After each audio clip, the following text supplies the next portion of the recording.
Hello students, I am Vivek Upadhyay. Today I will teach class 7 science chapter 1 heat.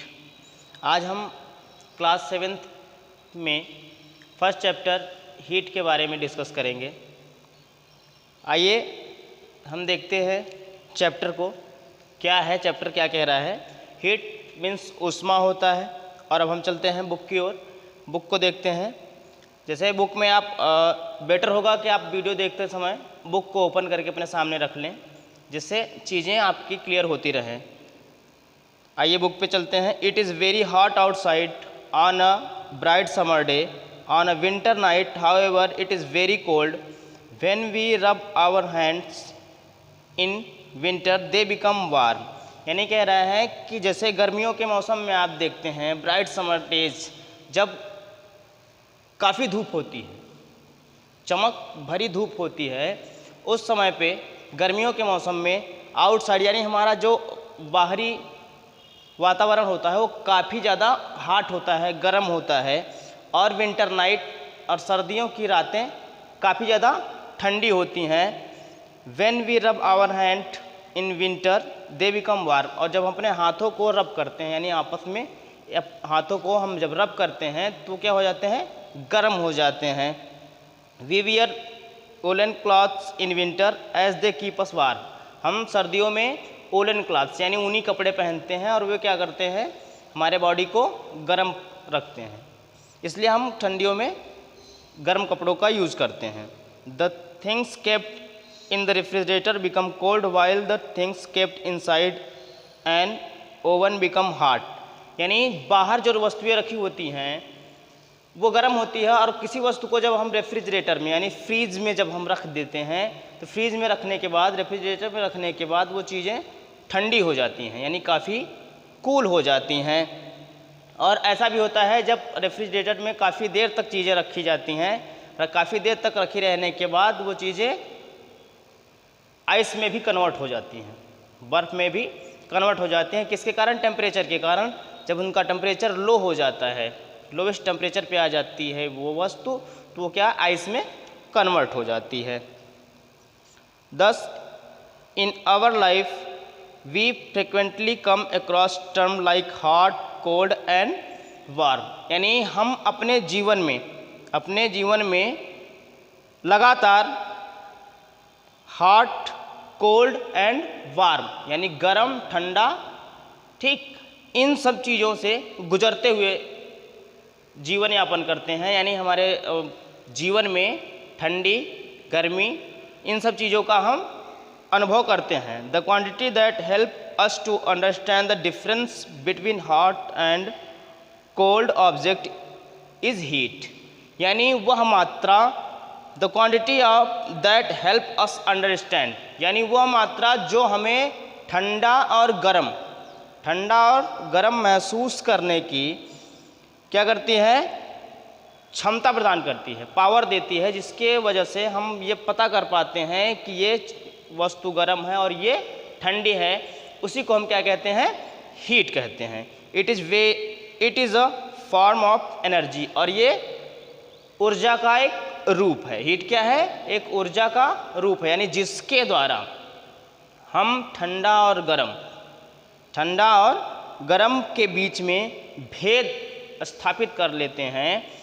उसको हम क्या कहते हैं, हीट यानी ऊष्मा कहते हैं। और ऊष्मा क्या होता है, ये भी एक ऊर्जा का रूप होता है। If we add heat to a substance, अगर हम किसी वस्तु में ऊष्मा को ऐड करते हैं, इट बिकम्स हॉट, तो क्या हो जाता है, वो वस्तु हमारी गर्म हो जाती है। जब हम किसी वस्तु में ऊष्मा को ऐड करते हैं, ऊष्मा को जोड़ते हैं, तो वो वस्तु हमारी क्या हो जाती है, गर्म हो जाती है। If we take heat away from an object it becomes cold और कंपेरेटिवली लेस हॉट। या और किसी भी वस्तु से दूर हम अगर ऊष्मा को रखते हैं तो वो या तो हल्की गर्म होगी या तो वो ठंडी हो जाएगी। ठीक, अगर उसको प्रॉपर तरीके से हीट नहीं मिलेगी तो या तो वो बहुत हल्की गर्म होगी या फिर वो ठंडी रहेगी। The more heat a body possesses the hotter it gets। यानी जितनी ही ज़्यादा हीट, जितनी ही ज़्यादा ऊष्मा हम ऐड करते हैं उतनी ही ज़्यादा हार्डनेस हमको मिलती है। यानी जितना हमको ऊष्मा मिलेगी उतनी ही ज़्यादा हमारी बॉडी गर्म होगी। But how we find out how hot और cold a body is. But लेकिन हाउ डू वी फाइंड, कैसे हम ये फाइंड करें कि हाउ हॉट और कोल्ड अ बॉडी इज़, कि बॉडी हमारी कोल्ड है कि हॉट है। अब भी प्रॉब्लम आती है कि हॉट कोल्ड तो हमने जान लिया, लेकिन कैसे हम फाइंड करेंगे कि बॉडी हॉट है या कोल्ड है। तो आगे चलते हैं। We normally use the sense of touch to differentiate between hot and cold object. Normally क्या करते हैं हम लोग, साधारणतः बॉडी को टच करके ये पता लगाते हैं कि क्या ठंडा है और क्या गर्म है। बॉडी कितनी ठंडी है और कितनी गर्म है, इसको हम टच करके ही पता लगाते हैं। However, this is not a very reliable method of measuring the extent of hotness or coldness of a body as given activities show। लेकिन ये कोई प्रॉपर तरीका नहीं है, ठीक, कोई भी ये प्रॉपर तरीका नहीं है हमारे हॉटनेस और कोल्डनेस को फाइंड करने का, ठीक। तो अब इसके लिए हम किसका यूज़ करते हैं, आगे आता है हमारा टेम्परेचर। टेम्परेचर यानी तापमान। तापमान के थ्रू हम, टेम्परेचर ही हमको डिफाइन करता है कि बॉडी में क्या हार्डनेस और क्या कोल्डनेस है। इसका जो फाइंड करने का तरीका होता है उसी को हम क्या बोलते हैं, टेम्परेचर बोलते हैं। अब टेम्परेचर के बारे में हम जानते हैं कि टेम्परेचर होता क्या है। While watching the weather bulletin we often hear about the temperatures of different places. जब हम न्यूज़ देखते हैं, कोई भी न्यूज़ की बुलेटिन देखते हैं, तो उसमें क्या होता है कि विभिन्न जगहों का तापमान, विभिन्न जगहों का तापमान, विभिन्न शहरों का तापमान अलग अलग बताया जाता है। The quantity temperature is a reliable method of finding out how hot और कोल्ड बॉडी इज़।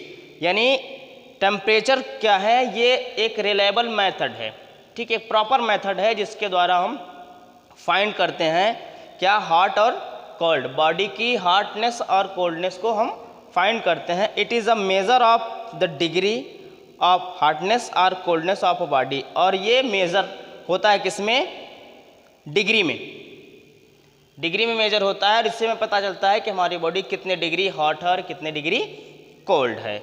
अब आगे नेक्स्ट पैराग्राफ में है the different unit used of measuring temperature are degree Celsius. इसके जो मेज़र करने के विभिन्न यूनिट्स हैं वो क्या क्या हैं देखते हैं हम। डिग्री सेल्सियस हो गया हमारा, डिग्री फ़ारेनहाइट हो गया and Kelvin. Here we will be using only degree Celsius और फ़ारेनहाइट। यानी हम ज़्यादातर क्या यूज करते हैं, डिग्री सेल्सियस का यूज़ करते हैं टेम्परेचर को मापने के लिए, या फिर डिग्री फ़ारेनहाइट का यूज करते हैं। केल्विन का यूज हम अधिकतम नहीं करते हैं, बहुत रेयर केस में केल्विन का यूज होता है। The following formula shows the relationship between degree Celsius and Fahrenheit. यानी एक फार्मूला है, इस फार्मूले के थ्रू हमें जानेंगे कि डिग्री सेल्सियस और डिग्री फ़ारेनहाइट में रिलेशन क्या है, क्या संबंध है। इन चीज़ों को हम जानेंगे एक फार्मूले के तौर पे, एक फार्मूले के देख के इस फार्मूले से हम ये डिफाइन करेंगे कि क्या इनमें रिलेशनशिप है। और फार्मूला हमारा होता है C/5 इक्वल टू F-32/9। यानी जो फार्मूला है C means Celsius, degree Celsius, और F होता है हमारा डिग्री फ़ारेनहाइट। तो अब इससे हम किसी चीज़ को, किसी भी मेज़र को डिग्री सेल्सियस से फ़ारेनहाइट में भी कन्वर्ट कर सकते हैं और फ़ारेनहाइट से डिग्री सेल्सियस में भी कन्वर्ट कर सकते हैं। आइए बुक का एक एग्जाम्पल लेके हम आपको समझाते हैं कि कैसे हम डिग्री सेल्सियस से डिग्री फ़ारेनहाइट में कन्वर्ट कर सकते हैं और डिग्री फ़ारेनहाइट से डिग्री सेल्सियस में कन्वर्ट कर सकते हैं। तो हमारा फार्मूला होता है कन्वर्ट करने का, कि जो रिलेशनशिप हमारा बताता है डिग्री सेल्सियस और डिग्री फ़ारेनहाइट का, वो फार्मूला हमारा होता है C/5 equal to F minus 32/9। ये हमारा हो गया फार्मूला। इस फार्मूले के थ्रू हमें ये पता चलता है कि डिग्री सेल्सियस और डिग्री फ़ारेनहाइट में रिलेशनशिप क्या है। तो अब बुक का एक एग्जाम्पल ले लेते हैं।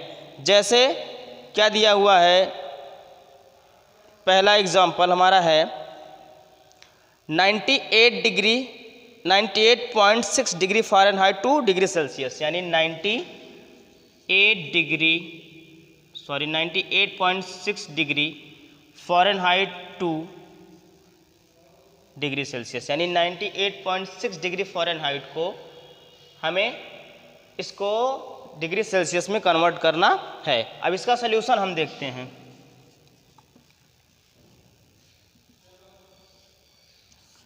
सल्यूशन में ये हो गया हमारा F और ये C।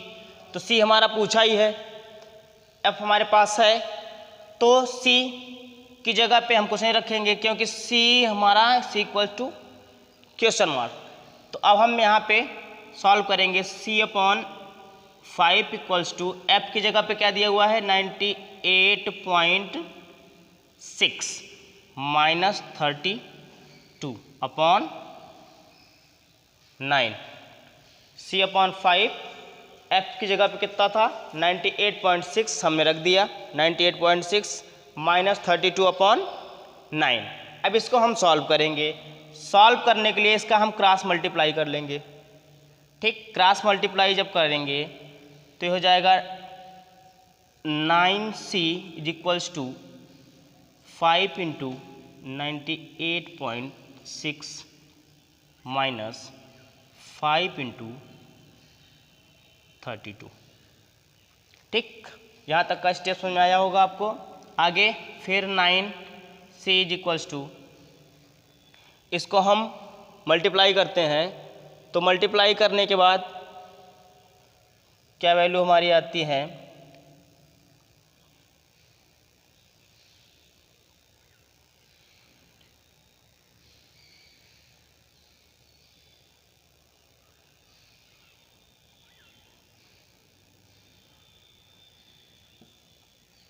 और 1 डिजिट पे डेसिमल है तो डेसिमल, यानी 493, फिर माइनस 32, 5 2 जा 10, 5 3 जा 15 और 1 16।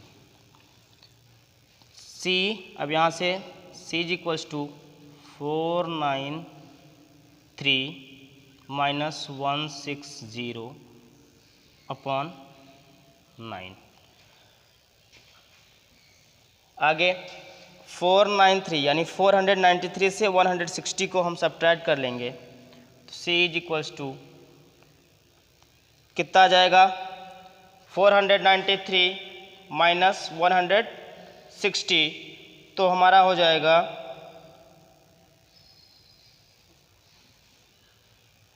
333/9।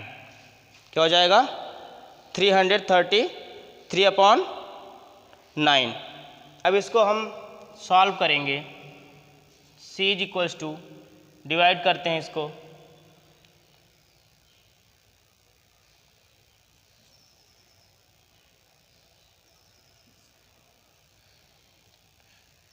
नाइन 3 जा 27। ठीक, 33 से हम 27 सब्ट्रैक्ट करेंगे, हमारा बचेगा 6 9 से बड़ा है तो 63 ले लेंगे। तो 9 7 जा 37, तो C इक्वल्स टू 37 डिग्री, यानी अब हमारी जो C की वैल्यू आई वो कितना आई 37, और ये हमारा क्या हो गया आंसर। यानी नॉर्मल बॉडी का टेम्परेचर आप जानते हो कितना होता है 37 डिग्री फ़ारेनहाइट, डिग्री सेल्सियस, और डिग्री फ़ारेनहाइट में होता है 98.6 डिग्री फ़ारेनहाइट। तो अब इसको जब हमने कन्वर्ट किया तो हमारा क्या आ गया 37। तो इसी तरीके से अगर हमको डिग्री सेल्सियस से डिग्री फ़ारेनहाइट में कन्वर्ट करना हो तो इसका जस्ट अपोजिट कर देंगे। जो C की वैल्यू है C की जगह पे रख देंगे, F की वैल्यू फाइंड करना है तो f की वैल्यू हम कुछ नहीं रखेंगे और क्रॉस मल्टीप्लाई करके इसी तरीके के स्टेप्स फॉलो करके इस वैल्यू को हम आसानी से निकाल सकते हैं। ठीक, थैंक्स। नेक्स्ट वीडियो में इसके आगे का टॉपिक आप लोगों को बताएंगे। Okay, thanks.